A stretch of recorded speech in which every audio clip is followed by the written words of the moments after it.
In 1945, the U.S. military deployed its first and only all-female black unit to Europe.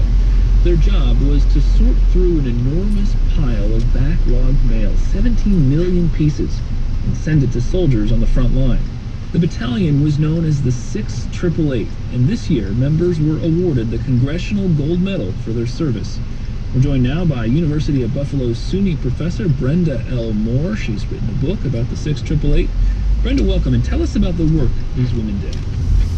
Basically, what they did was to redirect mail, thousands upon thousands of pieces of mail.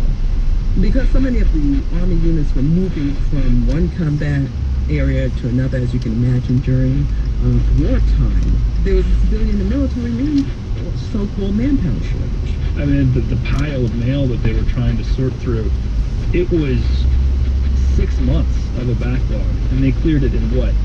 Was it 3 months? How did they do that? Well, they had different shifts, and so people would go into a shift, and whenever they got off, the person who was asleep would get up and go into a shift. So they're working around the clock. Interviewees, talked about the working conditions being very poor, and the lighting, for example, was very poor in England. Workspace was a problem, and things of that sort. And how did it feel for people when they finally got that mail delivered to the soldiers on the front line? Well, to them, to the members of the 688, they felt a sense of gratification.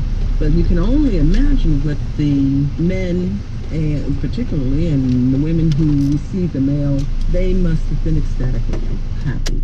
We know that most of the women have died, but you met and spoke with many of them for your book. What struck you about those women and what their motivation was to